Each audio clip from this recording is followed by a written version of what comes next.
voting rights. So we're down in New Orleans. We're in the historic neighborhood of Tremaine. Everybody is a freedom rider. Even if you're not getting on the bus, you're still a freedom rider because you on this bus on this journey that we are taking towards voting rights and liberation. What's going on, Mississippi? We are the heart and the belly of this movement. I am a freedom rider.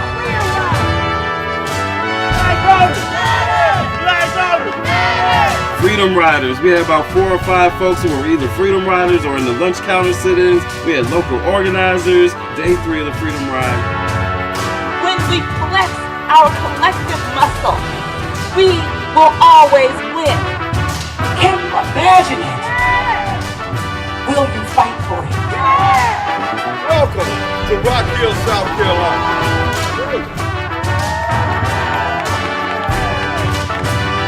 Some may run, others may crawl, but we're all trying to go in the same direction.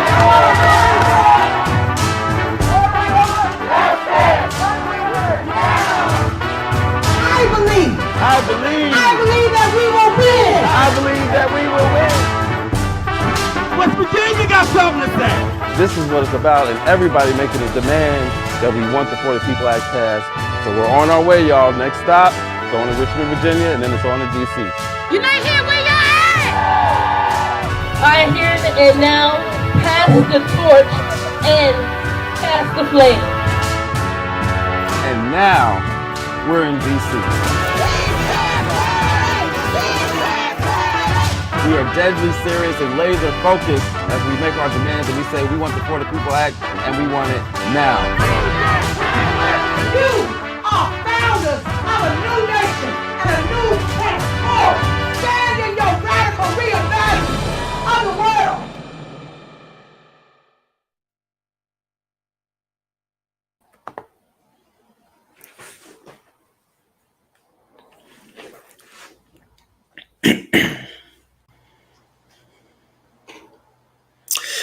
Good afternoon, everybody. I am so excited to be here with you. I am Cliff Albright, co-founder, executive director of Black Voters Matter. You just saw a recap video from our Freedom Ride. That was our bus tour that we did last year. 10 states, 10 days. It was big. It was awesome. It was exciting. But guess what? We're going to go even bigger and longer than that. We're going to, with this year, with our new theme, We Won't Black Down. We're going to be going to at least 12 states. We might wind up in 13, 14, 15, who knows? But at least 12 states that we'll be doing as part of this election cycle. And we're spreading the message. And in spite of everything that's been going on, in spite of the wave of voter suppression that we've seen, in spite of the inflation and the rising housing prices, in spite of the ongoing police violence, in spite of everything that we're seeing, attacks on reproductive justice, in spite of it all, we're sending a clear message that we won't black down. And when we say we won't black down, what we mean is not just us as Black Voters Matter, but we mean all of the partners that we work with, our national partners, our local partners, all of the voters and community members that we touch. We won't black down. And so I am so excited that on this call that we have some of those partners, not all, but some of those partners, including national partners, as well as partners from some of our states, where we're going to be going and visiting and where we've been doing ongoing work. Because be clear that this is not just about a bus tour. This is not just about 2 weeks or 4 weeks or 6 weeks. This is about work that happens 365 all throughout the year, relationships that we build and work that we do and conversations that we have with our communities. So I'm so excited. I'm going to start off. We're going to jump right in. I'm going to start off with a national partner, which is our first time that we're working with them at the national level. We've done some work with this faith-based institution. I'm talking about the AME Church, right? The African Methodist Episcopal Church, with the oldest in our community, in the country, one that is founded on struggle and resistance, and which continues that with its social activism. And so I'm so excited that we have this national partnership with them. And so I'm going to turn it over to Bishop Ann Henning Byfield, who is chair of AME Church Social Action Commission. Bishop. Everybody, and I am excited and delighted to be with you, Brother Cliff, and with Black Lives Matter.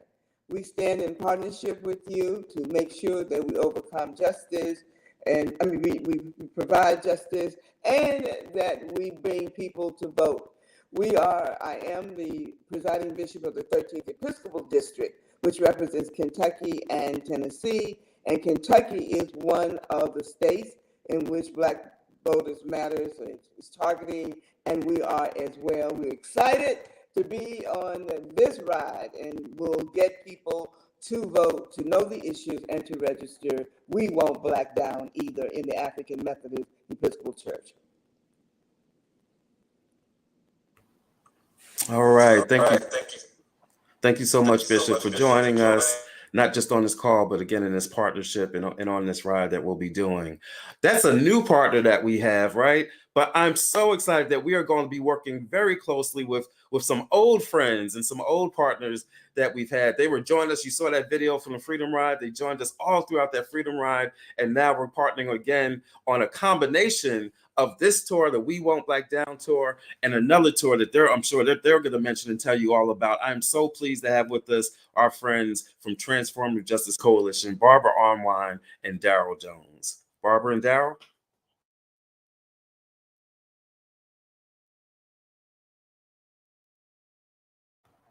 I think you have to unmute. There we go. Daryl. Okay. I'll get started.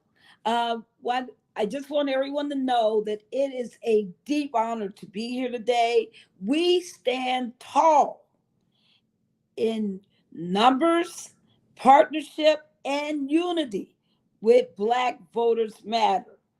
The right to vote for African Americans throughout this nation is under vicious attack and assault.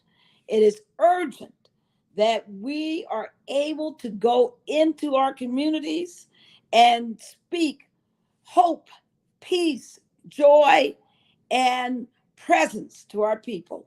It is critical that besides the 72 forms of voter suppression that I have written about, that we also are facing in this 2022 midterms the threat of I shouldn't even say threat, the promised incursion upon Black polling places by poll disruptors who are there to hurt Black voters. So we are happy to join the Blackest Bus in America through what we call the 10 million more Black voters, the Arc of Justice GOTV, Voter Justice GOTV tour.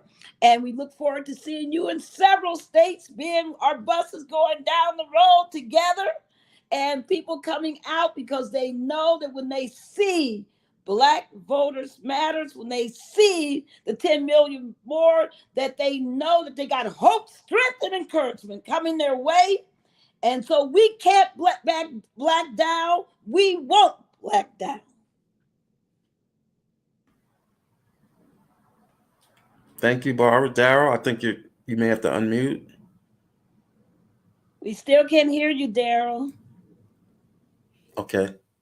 We'll try to come back in in Q&A. Then hopefully we'll have it resolved by then. But thank you, Barbara. Thank you, Daryl. We're so excited again about this partnership, and looking forward to seeing, like you said, the Blackest Bus in America, joined by 2 buses that will be joining us for part of this with the 10 million more Black voters campaign. Thank y'all so much. Thank you.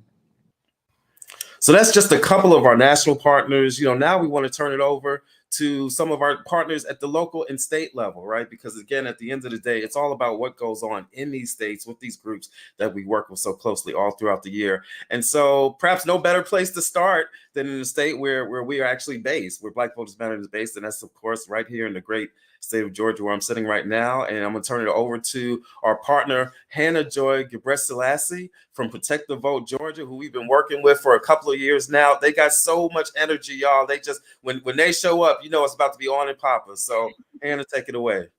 Hello, everybody. Hi, Cliff. Hi, Black Voters Matter family. Hey, everybody tuning in from all around the country. If you're joining us right now, let us know what city, what state you are here from, because we're all joined in on this movement. We won't black down. I first off just want to say thank you on behalf of Protect the Vote GA. As Brother Cliff mentioned, we started less than 2 years ago with the support of folks like Black Voters Matter. And now we're able to mobilize in Georgia, in our communities, through phone banking, through canvassing, through tabling, through showing up to mixers, showing up at different events, because that's what we do. We won't black down. This is our time, everybody. This is our moment. Every single year is our moment. And we know that together we have the power to use our voices and make that difference. Whether you're a young teenager in your 20s, 30s, 40s, 50s, 60s, 70s, 80s, 90s, in the hundreds, we're going to show up and show out. So we just want to say much love. Let's continue using our voices, continue using our power, and let's make history again this fall. Thank you so much. Thank you so much. Y'all see what I'm talking about when I said when they show up, it's on and popping, right? Thank you so much, Hannah. Next, we're going to go just a little further south over to the great state of Florida. Sort of great state, depending on leadership. But we're going to go down to Florida, and we're going to turn it over to our partner, Dr. Stanley McAllister from Pipeline to Possibilities. Dr. McAllister, tell us about this pipeline and what are the possibilities that y'all create while you're doing all that great work in Florida? So yeah, I'm Dr. Stanley McAllister, the founder of Pipeline to Possibilities. We too are excited about We Will Not Black Down here in Florida, especially here in Florida. And not only will we not black down, our goal is to black out Florida, from the top of Florida to the bottom of Florida. We plan to not black down, but we're going to definitely black out. A brief overview of some of the work that we're doing with Pipeline to Possibilities is we have a couple of giants that we say we face here. And some of those are houselessness and homelessness as a human right, criminal justice reform, environmental justice, and voter education and engagement. And some of the important issues that we're facing right now actually are the voter suppression. And how we are navigating that is by doing canvassing, lit drops, phone banking, and voter suppression and voter education.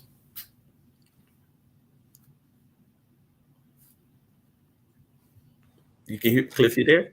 Oh, yeah. Okay. I wasn't sure if you, thank you. Thank you so much, Dr. McAllister. So we're looking forward to seeing you all in Florida when we come Absolutely. down there. And we're excited. All right. We'll see you soon. Next, we're going to go up a little further north. We're going to go up to the state of Ohio, right? Which is obviously always always looked at as being a battleground state.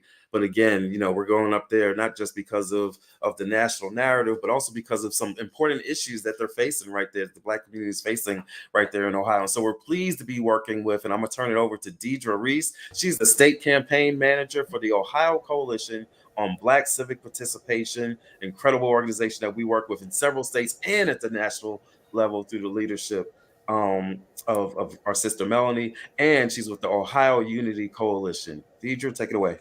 Thank you so much, Cliff. We are so excited to be in partnership with Black Voter Matters this year and to have the tour to come through Ohio, coming to several of our cities.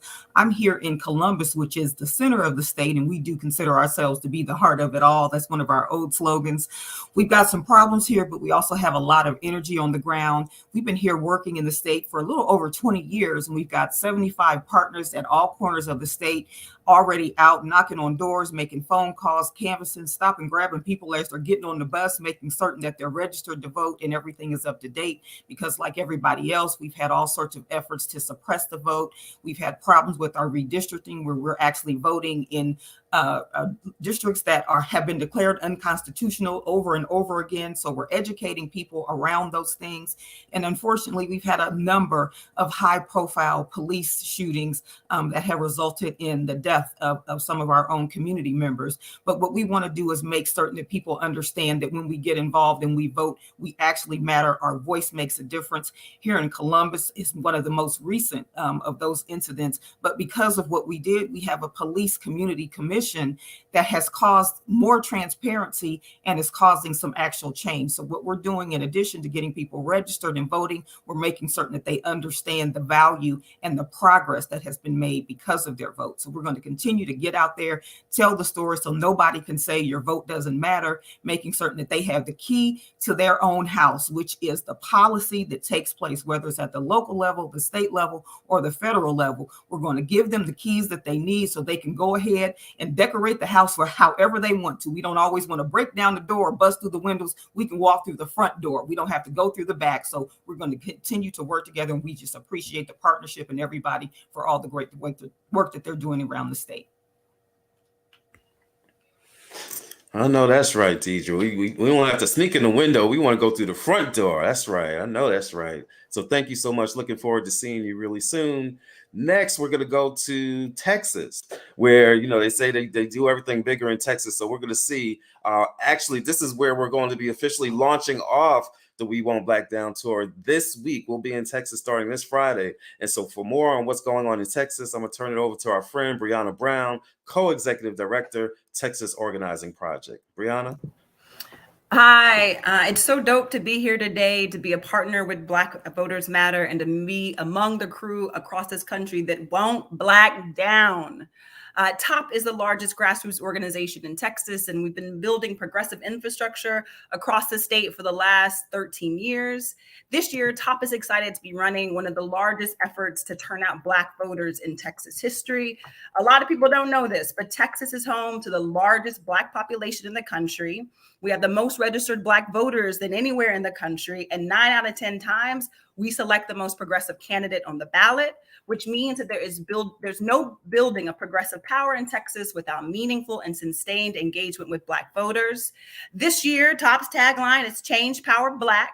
That field game hopes to outreach to 2/3 or 1.4 million Black voters on the doors, on the phone, texting, digital, all the things in the counties with the 10 counties with the densest concentration of Black voters.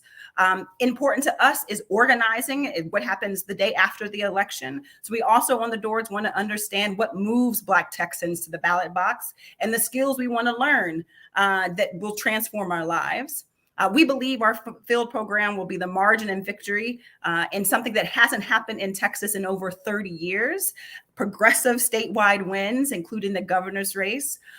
There is no Texas for all, like we like to say at TOP, without Black voters. So goes Black voters, so goes Texas.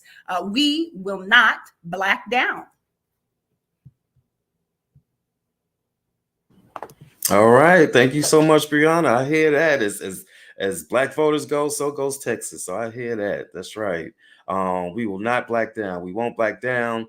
And at this point, we're going to turn it over for questions and answers. And I'm also going to bring in, now y'all have heard from me, y'all have heard from your partners, but you know, it ain't really Black Voters Matter if you haven't heard from my dear friend, sister, comrade, co-founder of Black Voters Matter, Latasha Brown. And so we're going to bring her into the mix, and she will facilitate the Q&A and also bring us to the closing. But first, we'll turn it over to the Q&A and see what questions we have. Our awesome comms team is taking questions, and so they'll let us know what questions we have in the queue. So thank you, Brother Cliff. Thank you. Y'all got me fired up. Listen, we won't black down. I'm fired up over here. So if we got Texas and Ohio and Georgia and Florida, I mean, listen, we can do this thing. And so as we're getting ready for the questions, what we know, and as the media, some of the media that is out there, if you have questions directly at some of our presenters and our partners, will be glad to put those questions and also put you in contact with them after the press conference. And if there are questions specifically about our tour and there's information where you can get the full itinerary for the next 5 weeks, we will be on the road. And not only one route, we're working multiple routes. But in addition to the bus tour, what we have is in every single state that we're working in, the 12 states, 13, Cliff might as well go on and claim the 13th state. The 13 states that we're working in, there's ongoing work, and we have multiple partners who are doing work on that ground, right? And so if the question is, if there's a question of, is work happening on the ground right now? The answer is yes, it is, right? A lot of good work is happening on the ground. And we also understand the uniqueness of this moment. I think Brother Leon, who we wanted to hear from earlier, is finally joined us. And so as we get ready to field some of the questions, I want to turn it over to him. Brother Leon, if you can bring him up. We are so happy to have you. Can you hear me? Good morning. How are you? Good morning. Good morning. So we want to hear from you. If you can just share a little bit about what is happening, where you're from, and in North Carolina, and tell us about your work. Absolutely. I'm trying to remember if you remember coming to Anson County. Absolutely. How can we forget? I know, right? You came to our small town of Morven, North Carolina, population 545. The whole county population 24,000. But anyway, I'm with the Holland Community Development Corporation, and we are so excited. We always call Black Voters Matter our proudest moment. We're so excited to be a part of the Black Voters Matter entourage and movement. But anyway, our organization founded in 2005 to address low achievement in the school system. Um, it happened because one of the school principals approached me and asked me to help him with his black boys. So we got our organization started, grassroots, 501c3 now. We started out and we thought mentoring and tutoring might be enough, but it turns out that's not enough. We found that we need to add resources to the community. So we chipped in and bought an old hardware store built in 1920, found some grant funds to convert it to what we call the Holler Community Resource and Development Center now. We have a regulation size tennis court in the back where we teach our kids tennis. We have arts program here where we teach our kids the arts. Matter of fact, one of our kids during our production of Disney's The Lion King Jr. did so well. We got so much rave over that program. Took our kids to Livingstone College. Livingstone College's 12th president gave our student who performed as Rafiki a full scholarship to attend Livingstone College on the spot. That was just one of the most amazing things that ever happened in our lives. And of course, now we have one of the kids that also got a tennis scholarship to go to Livingstone, a $10,000 annual tennis scholarship to go to Livingstone. So that's kind of things that we decided we needed to do besides mentor and tutor. And now what's going on the ground here, we have out with our partners running around doing sign waving. We got Black Voters Matter signs all on the main highway out there doing sign waving. We have on October 5th, we have a candidates conversation coming up.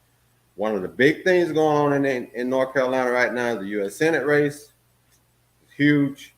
It could well determine the control of the Senate. That's right. Right. That's right. We right here in Morven, population 545, could determine control of the Senate. That's absolutely right. And we're taking it seriously, and we thank you for your support. Thank you, Brother Leon. Thank you for all your work.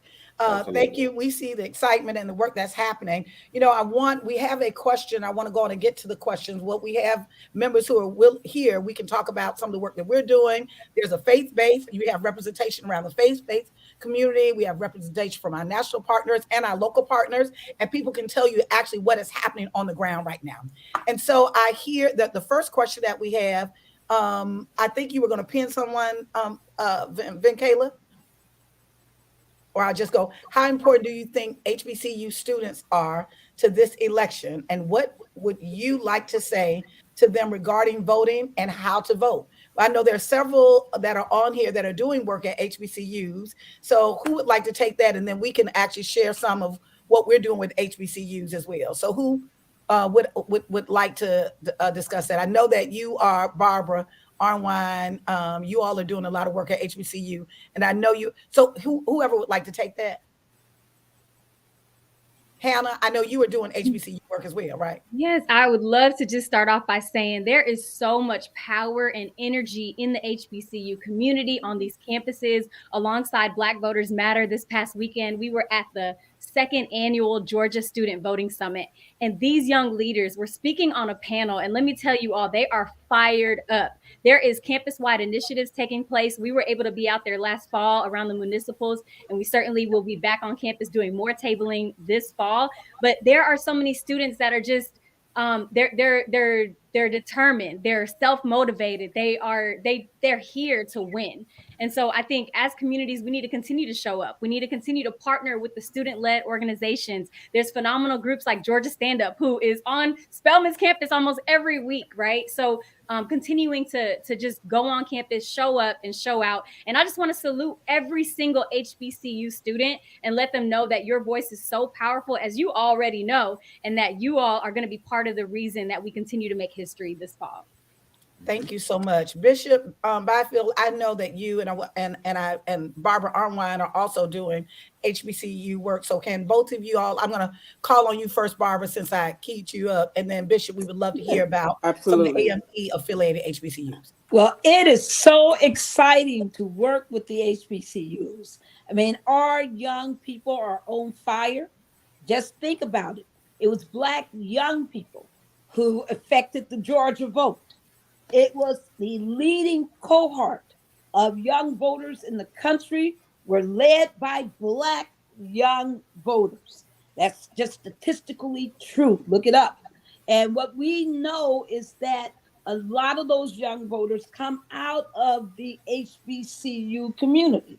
And so one of our purposes in the 10 million more Black voters Arc of Voter Justice GOTV tour is to make sure that we register more Black voters, that, and more importantly, that we turn them out to vote, because that's where the delta is.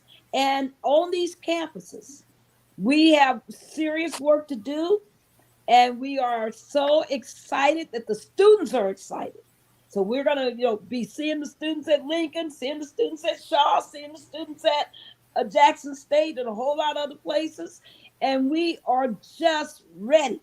But I want people to understand that when we go on these campuses, not only are we doing voter registration, Morgan State University, the rest of them, when we get there, we're also going to be doing book giveaways because we're upset with all these states that are telling Black voters that they can't learn their history and who are banning our history. So we're going to be giving away the 1619 Project and books on critical race theory. So we're going to make sure that we are not only preparing this generation to vote, but to truly make democracy what it has to be, which is a powerful exchange of ideas and contentions among people, the populace, for the best governance possible. Thank you. And that's what Transformative Justice Coalition. Thank you. Bishop, can you just briefly share? Sure, absolutely. My camera is going in and out, so I apologize for that. The AME Church has multiple schools and universities. The first Black college was founded by the AME Church, and that is Wilberforce University in Ohio, across the street from Central State.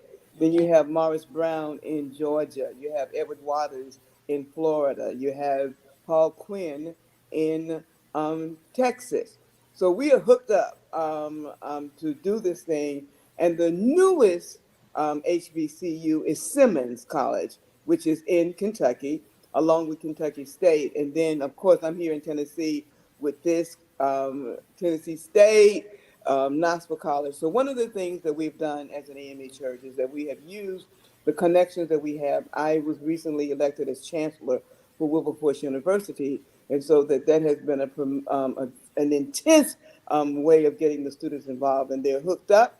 We're using sororities and fraternities also as a part of our hookup for the HBCU. So yes, we are on board. We're meeting, we're rallying. They're getting out the vote. The 29th, I think, of October, there's going to be several HBCUs in the AME Church who are going to be cooked up with a rally. So yes, we want you to vote. If you're a member of an HBCU, if you're a young person who can vote, we want you to do the thing and don't black down. Thank you. Yes. Could I say something about the students? Anyway, quickly, because we have a couple other questions. I want to make sure we move on to the other question. Sure. As you know, when we did the water drive here in North Carolina, and the college students came out. I mean, we ended up, because of those college students, taking over 1,000 cases of water to Jackson, Mississippi. And it was because of the college students came forward and did what they wanted to do. They want to be a part of it. They want to join. They want to be effective and significant. Amen. So I want to just reach, I know that we got a couple other questions just briefly, because I want to make sure we get some information to the press around, even with our We Won't Black Down campaign. Several of our stops are at HBCUs. And so there's information that you have, part of what is happening. Many people have been wondering if there's interest in college students, and the answer is yes. What we've seen is college students have stayed engaged actually from 2020, the 2020 election. The issues that continue to come up that we have been talking with young people around has been around criminal justice reform, economic stability and support right now. And those issues have been very, very critical, and racial justice. And so we see that over and over again, but the young people have continued to stay engaged, and we continue to actually work with them on the ground, not only on campus, but many of them are actually volunteering and leading canvassing efforts in the community, the broader community as well. With that, I want to go to our next question. There's a question, thank you, Paige, from Deborah Berry of the USA Today. Which state will be the most challenging this fall in terms of GOTV efforts and voting obstacles? And how is this overall effort different than in 2020? Cliff, I do want to start with you. If you can kind of share perspective for Black Voters Matter and one of our partners, I'll go next. They'll go next. Yeah, I mean, that's a great question. I suspect we get some differing opinions, even from the states that we have here on this call, right? Because I think at least 3, maybe even 4 of these I expect to be, running for the answer to that question. Of course, we know about Georgia's voter suppression bill. Coincidentally, we sued the state of Georgia over that voter suppression bill. We know many of those provisions make it hard to vote at every step of the process, from registering to voting by mail to early voting and voting on election day. We know Florida has a similar voter suppression bill. We sued them too around that bill, and it's got some similar provisions. And of course, in Florida, you've got this extra dimension of this election police, this voting police that their so-called governor has created. And so, Florida is going to be in the running for being one of the most difficult. And then we have Texas, right, which also had its voter suppression bill, which took them a long time to pass, in part because of the organizing that took place in that state. But we know that that's going to create challenges. We know that many of those provisions were aimed squarely, all of these states, but in Texas, they were aimed squarely at Black populations in Harris County, right? And Brianna could tell us all about those provisions. And so I think, and Ohio has its own challenges. So it's really hard to answer that question. But what we know is, in spite of all that, we won't black down, right? In spite of all of those provisions, that we're gonna work hard to out organize them, to still communicate with our folks, even in Georgia, to get food and water. Don't be surprised if on election day you see some drones in the air dropping down some bottled water to folks, because we don't care. We won't black down. We are going to find a way to support our community that's currently come out and vote. So that's my answer. Thank you, Cliff. And I want to come to some of our partners, because there are some unique issues. Some of it is the same in terms of voter suppression happening everywhere. But we talk about Florida, but Florida seemed like they got a new friend, Texas. They're trying to figure out which one of them gonna be the most racist. At least the governor is.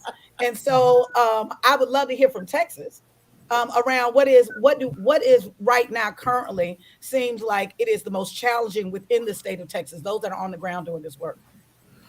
Yeah, well, back in 2016, when Trump was elected, what we said to the rest of the country was welcome to Texas, because we had been living under that kind of right-wing regime for 30 plus years. So it's very familiar to us. That, and we've been able to build real progressive power locally where the most Black folks live. Like, we live in Harris County where Houston lives. We live in Dallas County. We live down in Austin. And in those cities and in those counties, we're electing progressives to office that are passing progressive policy. That is, and what we're able to do is make a real case to Black voters about why we need to participate, right? It makes sense why we sit out sometimes, because things don't change in our lives. But when we win bail reform in Harris County, that's 4 million people that don't have to sit in jail because they can't afford to pay their misdemeanor bail fine, right? So the impact is felt. I think the easy answer, right? I'm not going to get into this. I'm not going to rate. There's not going to be a race for me about like which state's going to be like the worst. I know for sure what we'll continue to do is double down and organize throughout the election with the kind of innovations that are exciting to our folks and actually like work. And then we're going to be there the day after the election to hold everybody accountable. And so when the cameras are gone and there's no more sexy headlines, we're going to be on the ground building real power with Black folks. And that's something that can happen, as my dad would say, 25/8, right? And not just during an election season. Is really thinking about like Black voters and the Black electorate as worthy of courting, as worthy of investment. And that's not just like during the election, but of course, like the day after election. So we're going to do what we do as organizers, try to have great conversation with people at the doors, with our thumbs, over the internet, right? Do all the things. And, in Texas, we think that we could really be the margin between a progressive win at the top of the ticket and not. So we're pulling out all the stops. Thank you. We won't black down. We won't black down. Thank you. No. Right. So we're going to go to our next question. And because I know we have some other questions that are coming in. I want to make sure I get the media questions. So as a follow-up, beyond the lawsuits, do we have specifics in terms of actions underway to overcome some of the voting law changes that created new barriers to voting? And so I do want to come to you, Barbara Arnwine, because I know you do a lot of work. Not only are you our voting rights attorney and expert, but I want to come to you around that. And then I want to come to you, Sister Deidre, about Ohio, because Ohio has been a particularly interesting voter suppression state. So, Barbara. Yes, and if you all can keep your comments to about two minutes each, because we got other questions. Yeah, this is my final comment, because I got to go. But I just want people to know that, it's not just the government, it's all these private actors. There's a lot of bad private actors who are planning evil schemes to hurt Black voters, and especially at the polling sites. We know that they're spending $90 million to have thousands of people go to Black targeted polling places to disrupt them. Michigan is one of the targeted states. We saw them in Wisconsin already. So I just want people to do that, but also I want folks to know that we're going to be doing immense voter education, immense voter, equipping voters with tactics and strategies for absentee voting, for vote by mail, for dealing with long lines. We are working on some new stuff that you've never seen before,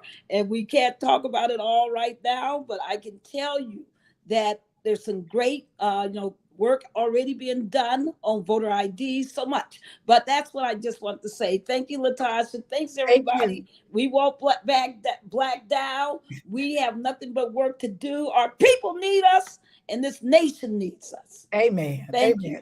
Thank you. Thank you for all your work with the Transformative Justice Coalition. Thank you. Thank you. And so, Deidre, I want to come back to you. Really, beyond the lawsuits, what are some other actions that are happening right now in light of the voting law changes in Ohio? We very specifically are trying to work with those people who have been directly impacted, people who have been purged from the list. We've done everything from, getting that information and directly contacting them, making certain that they know how to get back on the list, working with our partners in the community, educating them. We've created on our actual website a way that they can go in and share their information with us so that we can track when they register again. We can track to make certain that they end up on the list, then contact them to get out the vote, and then also to continue to engage them for accountability. So we're not, we're being transformative and transformational, not just transactional as we do this work, because it's very, very important that we make certain that people, continue to have a voice and have power in this entire process. And then we're also continuing to work with policymakers, being proactive and not reactive with things. It's fortunate that, we have a history of actually working in the legislature and being able to anticipate the heart of some of these people and know what's coming and keeping the pressure on them. And we've actually been able to kill some of the really bad bills that look just like, Texas and, Georgia and Florida, to keep them from being passed, though they claim they're going to bring it in the lame duck session right after the election. But we're putting the pressure on right now and making certain that people know 500,000 African-American voters right now eligible, but not registered, 140,000 plus to be taken off the rolls right now. So we're contacting those people right now saying, you're in danger and here's why. Let's make certain that you still have a voice so that you can be engaged. All right, thank you so much. And then Hannah, Protect Georgia, the whole impetus for creating Georgia. Can you just briefly tell us around what are some of the actions that are happening to address the voting law changes? Absolutely, Sister Latasha. And thank you again for being there from the beginning, because our organization, Protect the Vote, was literally created on the heels of SB 202 after it came into fruition. And as we all know, that is the voter suppression bill of the century, one of them, right? We know that there are several across this country.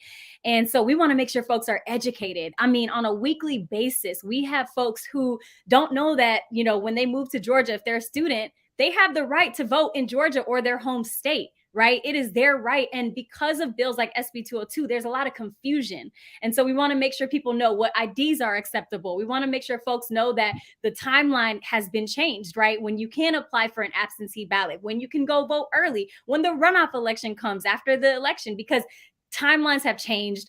The times have become shorter. And so we just want to make sure people are familiar with those dates. And one thing that we like to do is we like to meet people where they are, just like everybody on this call. We're going to show up to the grocery stores. We're going to show up to Walmart. We're going to show up to anywhere and everywhere. If it's an event, if it's a mixer, if it's something fun, something engaging. And we want to make sure folks know how to access a sample ballot, how to go on Georgia My Voter page and see your precinct, see what your status says, make sure that that says active in green, right? That is one of the most rewarding things to be able to do with somebody. And we as a group have walked hundreds, if not thousands of people through that process on how to access that. So those are just a couple of ways. I love what the sisters have said about education. That's a big way. That's right. Thank you so much. And Cliff, I want to just come to you because I want to make sure that those who are listening to this really understand really the work of Black Voters Matter, what we do. And when we mean partners, what exactly does that mean? So I'm just going to ask you if you can kind of weigh in on it. Yeah, just real quick, because I think what you hear in Hannah's answer and Deidre's answer and really all these answers, even to the other questions in fighting this voter suppression or in just doing voter outreach to begin with, right? What it requires is more voter contact. It requires deeper education. It requires more messaging to help explain some of the complexities of some of these voter suppression limitations that have been put in place. So it requires that we deepen our work. And guess what? That means that these groups need support. That's right. That they need actual funding support in order to do this work. If we say that democracy is at risk, right, then we've got to be willing to support the groups that are on the ground, that are doing the hard work of defending that democracy and reaching out to our voters in order to get around this voter suppression. So that's part of why we do what we do. To your point, Latasha, the name of our organization is Black Voters Matter Fund. We started the organization in order to fund and support groups just like the ones that you see on this call. We do our part, but we need everybody who's listening, everybody who sees this video, everybody who comes in contact with our bus tour to understand that it's about these groups that are on the ground and that they need your support in whatever way, time, treasure, talent, that can come. Thank you so much, Cliff. And so we're going to go to our next question. So how do we ensure, our next question comes from Marketing Pulpit. How do we ensure that all of the votes are counted, considering the efforts of conservatives to place lackeys in position of powers in the voting process? That's an excellent question. I am going to, who would like to take that on? I was going to come to you, Bishop. Yes, I think that one of the things that we're doing and one of the things that we can do is that we need to have people who are in place to make sure that they are counted, that we need to have not just poll watchers, but people that are there in position, representing our congregations, representing our organizations, who are there. Secondly, we need to make sure that people know how to vote early and vote early, right? We also need to, that people don't have to ask a lot of questions when they go to the poll, that they are armed, they're ready and prepared. But the main thing is we have to have people representing who we are at, not just at the poll, but at the place in which the votes are actually counted. Thank you. And then Deidre, I know that the Ohio Coalition on Black Civic Participation has a robust program around this. And so if you can just share a little bit about what efforts you all are doing. Absolutely. We have done a lot of, what people call traditional election protection. So it's monitoring specific polling locations where our people go and vote, particularly those people that get provisional ballots, so that we can track that those ballots are actually counted. And then those people who request an absentee ballot, they can track through our website that their ballot is sent to them, where it is in the process, that it's been received, and that it actually is counted. And then we monitor the process through relationships with our 88 county boards of election to go back and audit the process to make certain that things are done the way that they should. We've been very fortunate to have those great relationships with all of our partners. So if something is amiss, then we go back to that county board and then to the Secretary of State to see if there needs to be an administrative change or even a law change to make certain that things are better. And then we watch those bad actors. Fortunately, we know who they are, so we try to keep them from getting out of control, so to speak. I'm using my nice words today so that they can't really have a negative impact. And sometimes just showing up, looking strong in our Black Voters Matter shirts, sweatshirts, or whatever, and showing them that we're there too, makes them back down a little bit from some of the crazy they might want to do. Thank you so much. Thank you, Deidre. I want to go to the next question. There's another question that is, how important, excellent question, Mr. Joseph White, thank you. How important is the Black male vote and turnout in this election? And I am going to come to the men on this panel, Brother Cliff, Brother Leon, and I see Brother Byron has joined us. So, Brother Leon, Brother Leon, can you hear me? I think you're muted. We can't hear you. Turn your mic on. In the meantime, Byron, can you hear me? Sure, I'm here. You're here from Florida. Can you share in terms of— Yes, I can hear you. Yes, great. So question to you, how important is the Black male turnout in this election?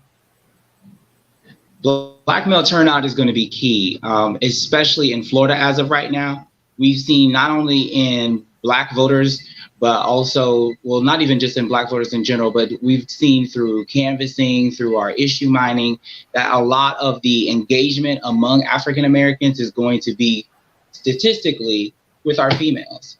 And because we're noticing that and we're seeing that there's a large engagement, we're trying to also bring in the disengaged Black male voters.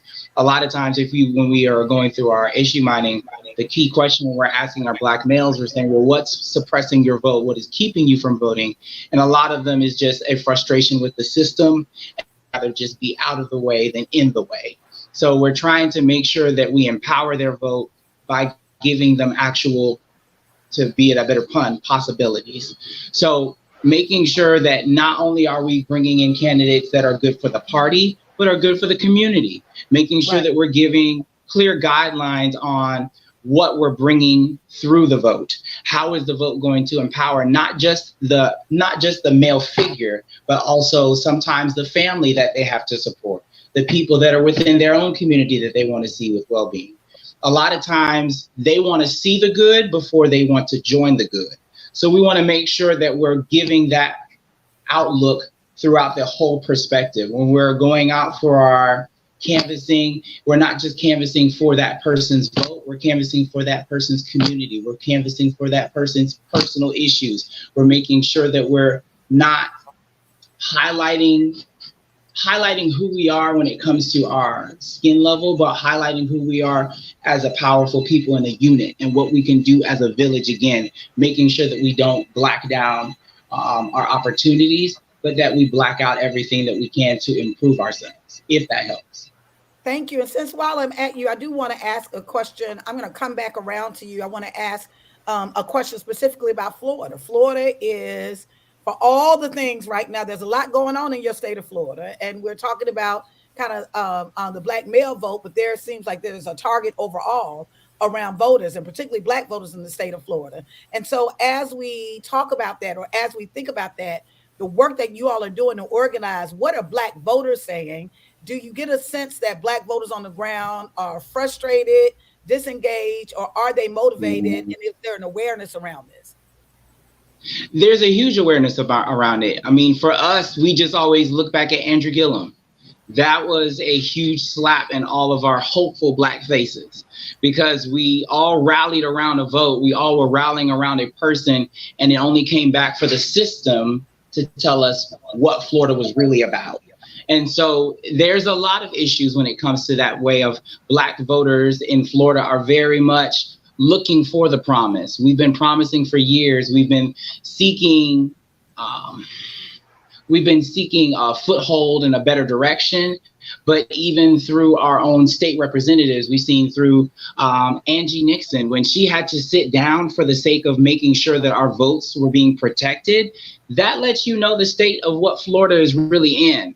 It's really a fight for not just our vote, but our lives. And because it's become that dire, it also has brought a lot of Black voters who want to come in and say, how can I power my vote? How can I join this movement? And what can we do to change this? Because they're not even looking at themselves a lot of times when we're talking to voters. They're looking at the next generation.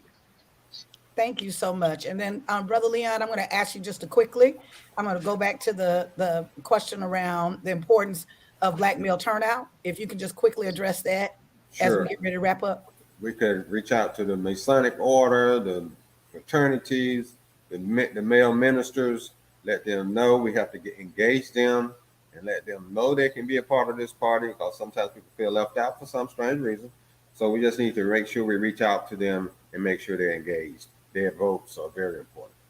Thank you so much. And then Cliff, I want to just come to you as a Black male voter who lives in the South, in the state that has been at a race between its partners, Texas and Florida, on who's going to oppress the most voters. I'm just interested as a Black male voter who also works and organizes other voters. You know, what's your take on not just the importance of Black male turnout, but do you see, if you can just briefly share, what do you see as the hope, the possibilities, or the challenges in this moment around it?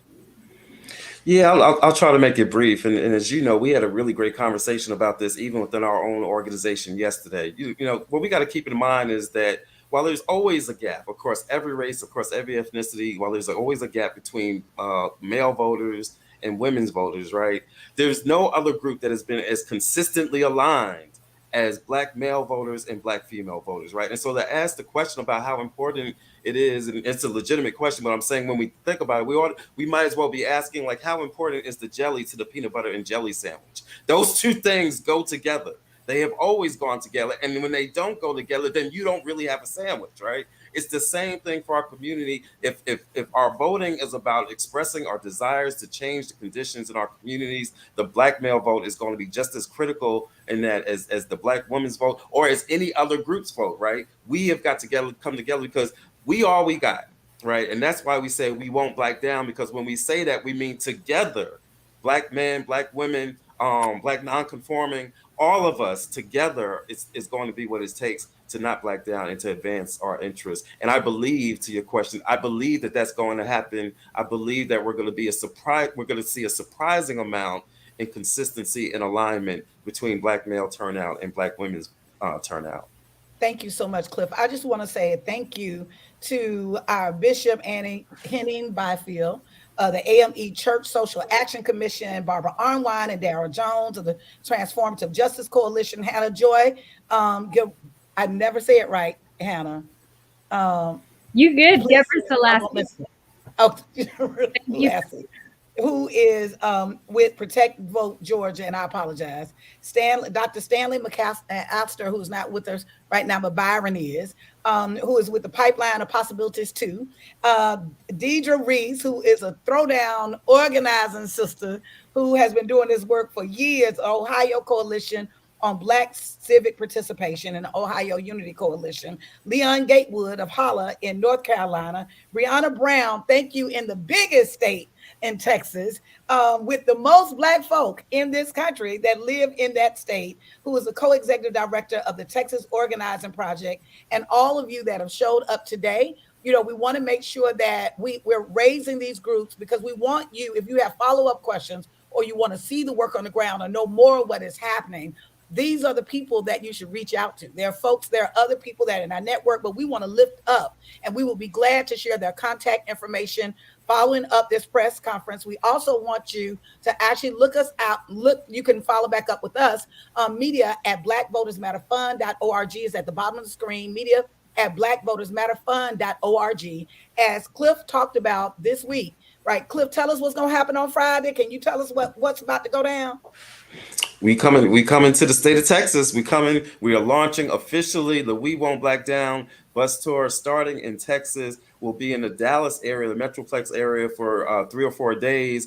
Then we're going to head up to, just briefly, since we didn't talk about it in detail, then we're going to head up to Missouri. We're going to be in Kansas City. We're going to be in St. Louis. There's like 3, in addition to the Senate race, there's like 3 important statewide ballot referendums in the state of Missouri, including one dealing with the Kansas City police budget, which for some reason is decided on a statewide level, right? So we're going to be there talking about that issue and those other referendum issues. Then we're going to go up to Wisconsin, and we're going to be in Milwaukee. I think this is going to be our first time traveling to Wisconsin, right? And so we'll be there, and we'll be joined with Barbara Online and Darrell and Jones and the Transform Justice Coalition. So we'll be in Milwaukee. We'll be in Kenosha. Of course, we know Kenosha is where our brother Jacob Blake was killed. And then we'll also be going to Michigan, doing several stops in Michigan.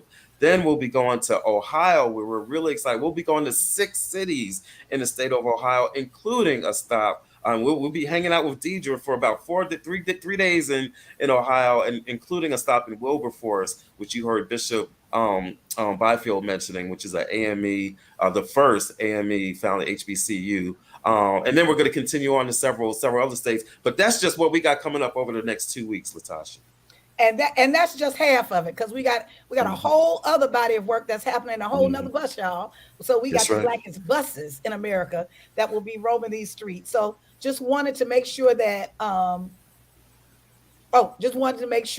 that people know what is happening, that there's work that is happening on the ground. We invite the media to come look at the work for yourself, right? There have been all kinds of speculation of whether, don't doubt us. I remember somebody said, y'all can't win 2020 in a red state of Georgia. I remember that, Cliff. Do you remember that?